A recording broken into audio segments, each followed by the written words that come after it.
The cold hum of fluorescent lights in the hospital hallway echoed faintly in my ears, mixing with the soft beeping of machines and the distant shuffle of rubber soles.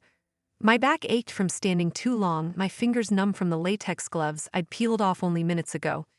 It had been one of those shifts, an endless stream of patients, most of them cranky or scared, some in real pain, all needing something.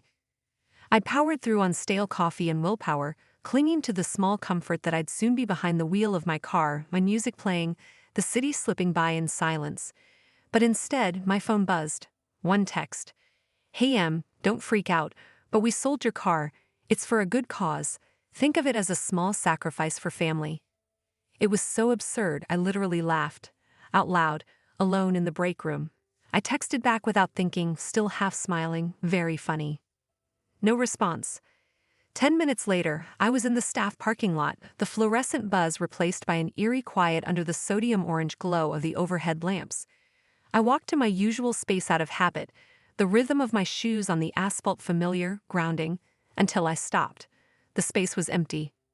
My silver Civic, the one I'd driven through nursing school across snow-covered highways, to every shift, every grocery run, every midnight escape from stress. Gone. Gone. At first, I thought it was towed. Maybe there was a mistake. Maybe they repaved the lot. But when I called my parents, the truth came crashing in like a slap. My dad answered. Calm. Too calm. "Emily, you weren't using it that much. You mostly Uber anyway. And Tyler needed the help. The honeymoon wasn't cheap. You know how much it means to him." I couldn't even find words. "You sold my car? Without asking?" He paused like he was annoyed I was making a scene. "Em, come on. You're almost 30. You don't have a family yet. You don't need a car like they do. Think of it as doing something nice for your brother." A hot flush rose to my cheeks. I felt dizzy. That car wasn't just a vehicle, it was freedom. It was safety. It was every 16-hour shift, every tear-stained night I came home after a patient didn't make it. Every dollar I'd saved, every overtime I picked up when my classmates went on spring break, it was mine. And now it was a wedding gift. I got home somehow. I don't remember the bus ride, just the harsh light of my tiny apartment kitchen and the suffocating quiet pressing against the walls. I stood in the doorway for a long time, keys in hand, staring at the empty hook by the door where my car key used to hang. That's when it hit me. It wasn't about the car. It was about the choice, the dismissal, the assumption that I'd just accepted because I always had, because I was the good daughter, the responsible one, the one who wouldn't raise her voice, who didn't get into trouble, who wouldn't ruin Tyler's happy ending. That night, I sat on the floor of my apartment with my knees pulled to my chest, and I cried. Not for the car, but for the realization that after all these years of doing everything right, I was still disposable. I didn't matter, not to them. And something inside me shifted, something deep and permanent.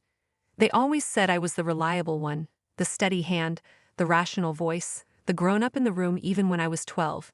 And maybe for a long time, I wore that label like a badge. I did my homework without being told. I got the job, kept the job, paid my way. I didn't rebel. I didn't spiral. I didn't crash cars or rack up credit card debt or cry at family dinners. I was useful, predictable, safe. But somewhere along the line, useful turned into invisible. The anger didn't come all at once. It simmered, like a slow boil under the surface of every polite smile, every "I understand," every time I swallowed what I wanted to scream. But as the days passed, something inside me started to rupture, a pressure I didn't even know I'd been holding in. I couldn't stop replaying the timeline in my head. Tyler crashing his second car junior year of college. Drunk, of course, and Mom and Dad rushing to replace it before classes resumed. "He's going through a rough time," they'd said. I was working 2 jobs back then just to keep up with rent. No one called that a rough time. Then again last year when he backed into a neighbor's fence during a stressful week at work. He got a shiny new SUV out of it. I got a lecture for not checking in with the family enough. But the car, my car, was different.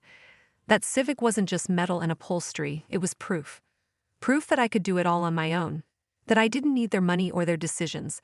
That I could choose my own path, go my own way, literally and figuratively. And yet they sold it off like a spare couch. At first, I tried to rationalize it. Maybe they didn't realize how much it meant. Maybe they thought they were doing the right thing. but the lie unraveled the night I visited for dinner, out of some misguided hope to keep the peace. Haley's voice was light, giddy even, as she leaned into Tyler, her wine glass half raised. "Your parents are so generous. I mean, selling your sister's old car? Genius move. We wouldn't have been able to upgrade to that resort without it." I sat frozen, fork suspended midair. Old car, she'd said, like it was junk, like it was scrap, like it was something they had the right to sell. Tyler just chuckled. Emily's always been kind of practical. She wouldn't mind. My blood went cold. Practical. The word stung more than I expected. It wasn't meant as a compliment. Not really. It was a justification. A dismissal. A neat little excuse to pretend that my silence was consent, that my obedience meant I didn't care, that I was somehow above wanting things. They didn't think I'd fight back, because I never had. But in that moment, something sharp and undeniable clicked into place. I realized that being the good daughter had cost me more than just a car. It had cost me respect, and now they'd pushed too far. They thought I'd stay quiet. They were wrong. There's a special kind of silence that settles over a house when it's empty. Not just quiet, but hollow. I stood in my parents' front hallway, the scent of furniture polish and my mother's lavender diffuser still hanging in the air like a ghost.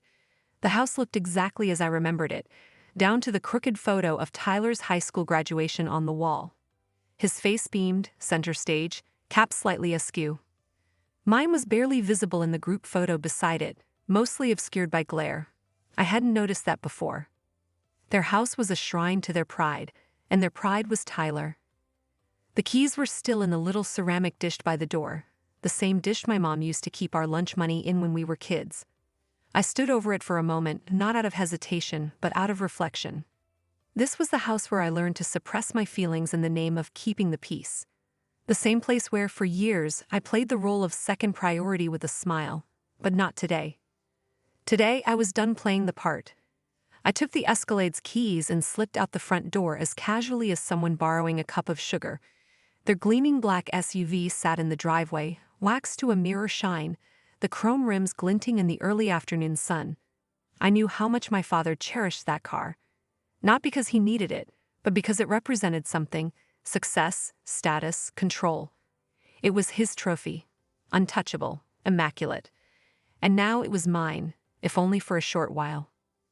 I slid into the leather seat, adjusted the mirrors like I owned the world, and drove. Every red light was a meditation. Every turn of the wheel, a reclamation. The engine purred beneath me, effortless and smug. For once, I wasn't the afterthought. I was the one in control. My friend Marcus worked security at the city impound lot. We'd met when I treated his grandmother in the ER after a bad fall. He trusted me, and more importantly, he didn't ask too many questions. "All I need is a form," he said when I called. "You sure about this?" I was beyond sure. When I pulled up to the impound entrance and handed him the paperwork, I explained that the vehicle had been left for several hours on hospital property, unlocked, engine off, and no ID. With a straight face, I expressed concern it could be part of an investigation or potentially abandoned. My badge and scrubs did most of the convincing. "Got it," Marcus nodded, sealing the intake file. "It's yours, for now." I didn't even flinch when I turned over the keys. I just walked away.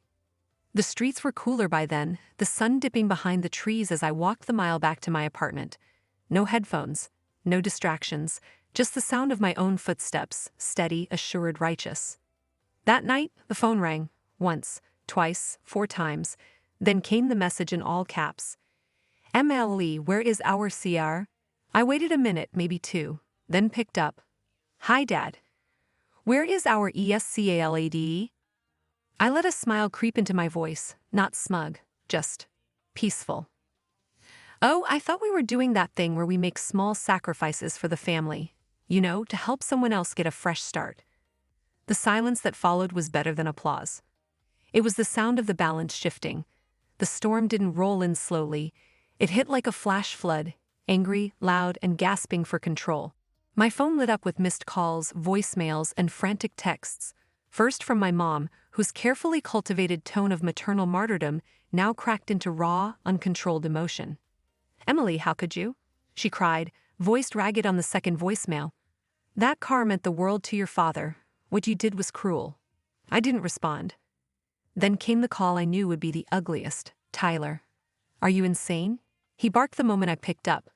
You humiliated our parents. You ruined everything.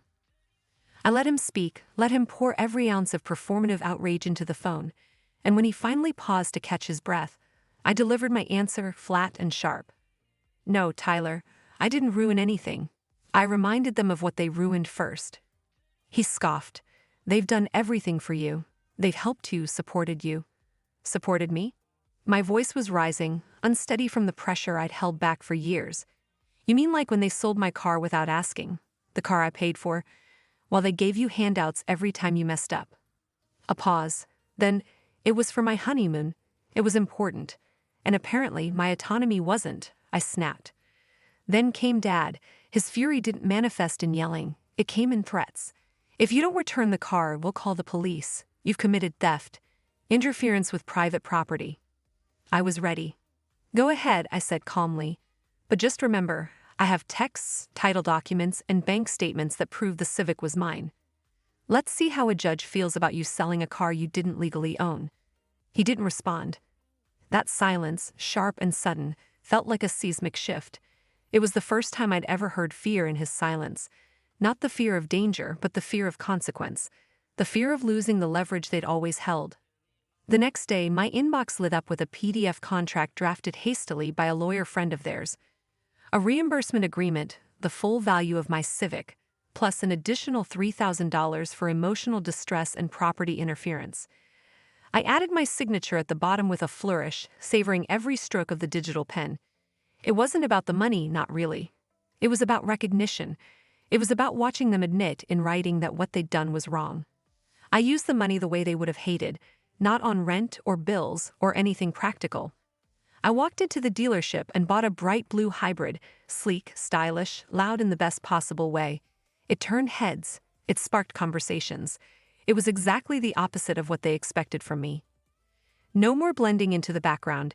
No more being the selfless sibling, the quiet daughter, the ever-forgiving emotional sponge. I'd taken back something more valuable than the car. I'd taken back myself. There's a particular kind of satisfaction that comes not from shouting, not from slamming doors or burning bridges, but from knowing deep in your bones that you took back something they thought you'd never notice was missing. Not just the keys, not just the car, but the narrative, the story of who I am in this family, in this life. Revenge wasn't the right word for what I did. Revenge is messy, theatrical, loud enough to echo. But what I did, it was precise, it was surgical. I didn't need to ruin anything. I just rearranged the truth until it could no longer be ignored. I held up a mirror and forced them to look. Every time I slide behind the wheel of my new car, sleek, vibrant, unapologetically mine, I feel the shift. I see it in the way people pause, the way their eyes scan the body of the car and flicker with curiosity. No one asks where I got it out of pity or surprise. They just nod like it makes sense, because it does. For once, I'm not minimizing myself to keep others comfortable. The old Emily might have second-guessed herself, might have worried that it was too flashy or too much. The new Emily, she doesn't edit herself down anymore. The day I brought the car to work, I pulled into my usual spot near the loading dock. The early sun caught the curves of the paint, throwing flashes of blue across the pavement. A couple of nurses walked past with coffees in hand. One of them, Jessie, from the cardiac wing, actually stopped mid-sentence. "Emily," she said, eyebrows raised, "that's your car." I smiled, keys still in hand. "Yeah." She grinned. "Damn, that's a glow-up." She didn't know the half of it. Even Dr. Levinson, who usually only notices if you're late to rounds or charting in the wrong format, commented on it. "New ride?" he asked, raising one brow as we passed each other in the hallway. "Knew everything," I replied, because it was never just about the Civic. It was about permission. Permission to have something of my own. To be something of my own. For years, I internalized this idea that my role in the family was to accommodate, to absorb, to yield. I was the buffer, the good girl, the one who knew better. But that title came at a cost, and I never realized just how high until they took what wasn't theirs. Trust is a delicate thing. It can take years to build and seconds to sell, and they sold mine with the casual swipe of a pen, as if it were a favor I owed them. The price to make someone else happy, the cost of being dependable. But now, Now they ask. They ask before they assume, before they take, before they speak for me. And that shift, the respect born not from love, but from consequence, is something I earned inch by inch. I don't regret a single thing. Because for the first time, I'm not just in the passenger seat of my own life. I'm behind the wheel.